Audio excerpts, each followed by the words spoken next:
UDFിന്റെ vote ബാങ്കായ മുസ്ലിം സമുദായത്തെ ഒപ്പം നിർത്താമെന്ന LDF പ്രതീക്ഷയ്ക്ക് കനത്ത പ്രഹരമാണ് ഈ തെരഞ്ഞെടുപ്പ് നൽകിയത്. പ്രചാരണത്തിന് തെരഞ്ഞെടുത്ത വിഷയങ്ങളിൽ തുടങ്ങി സ്ഥാനാർത്ഥികളെ നിശ്ചയിച്ചതിൽ വരെ CPM ഈ പരിഗണന നൽകിയിരുന്നു.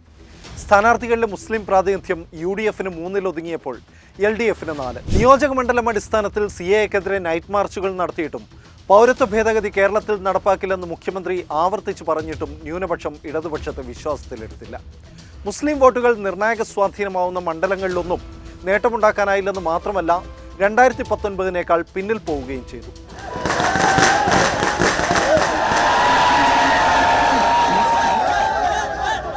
എന്തുകൊണ്ടാവും ന്യൂനപക്ഷം ഇടത്തോട്ട് ചായാതിരുന്നത്? ഒന്നാം CA പ്രക്ഷോഭകാലത്ത് മുഖ്യമന്ത്രിക്കും ഇടതുപക്ഷത്തിനും ലഭിച്ച പിന്തുണ ഇത്തവണയുണ്ടായില്ലെന്ന് വേണം ജനവിധിയിൽ നിന്ന് മനസ്സിലാക്കാൻ.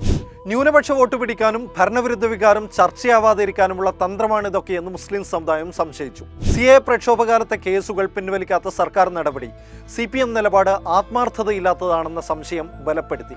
റാലികളിൽ മുഖ്യമന്ത്രിയുടെ വിമർശനത്തിന്റെ കുന്തമുന മോദിയേക്കാൾ രാഹുലിലേക്ക് നീണ്ടത് തിരിച്ചടിച്ചു. കോൺഗ്രസിനെ വിശ്വസിക്കാനാവില്ലെന്ന് ആവർത്തിച്ചു പറഞ്ഞ മുഖ്യമന്ത്രിയെയും CPMനെയും ന്യൂനപക്ഷം വിശ്വസിച്ചില്ല. UCC CA പ്രക്ഷോഭങ്ങളിലേക്ക് മുസ്ലിം ലീഗിനെ ക്ഷണിച്ചപ്പോൾ രണ്ടായിരുന്നു CPM ലക്ഷ്യം. UDFിൽ ആശയക്കുഴപ്പം ഉണ്ടാക്കുക, പറ്റുമെങ്കിൽ ലീഗിനെ അടർത്തിയെടുക്കുക. ഈ നീക്കം പരാജയപ്പെട്ടതോടെ ലീഗിന്റെ വോട്ട് ബാങ്കായ സമസ്തയിൽ ഒരു വിഭാഗത്തെ ഒപ്പം നിർത്തി സമുദായ വോട്ടുകൾ അടർത്തിയെടുക്കാനുള്ള ശ്രമമായി. CPM ശ്രമം ലീഗിനെ ദുർബലമാക്കുമെന്ന് തിരിച്ചറിഞ്ഞ നേതൃത്വം ഉണർന്നു പ്രവർത്തിച്ചു. പ്രതിസന്ധികളിൽ ലീഗിന് വീര്യമേറുമെന്ന കുഞ്ഞാലിക്കുട്ടിയുടെ വാക്കുകൾ കൃത്യമായിരുന്നു. സമസ്തയിലെ ലീഗ് വിരുദ്ധർ വോട്ട് ചോർത്തുമോ എന്ന സംശയത്തിൽ നടത്തിയ കേഡർ പ്രവർത്തനം പൊന്നാനിയിലും മലപ്പുറത്തും റെക്കോർഡ് ഭൂരിപക്ഷം സമ്മാനിച്ചു.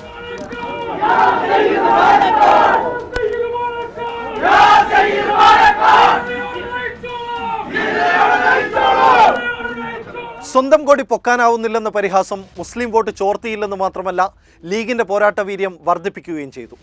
വടകരയിലെ മുസ്ലിം വോട്ടുകളിൽ വലിയൊരു പങ്ക് ഷാഫി പറമ്പിൽ കൊണ്ടുപോകുമെന്ന് കണ്ടപ്പോൾ CPM നടത്തിയ മറുനീക്കങ്ങളെല്ലാം പിഴച്ചു.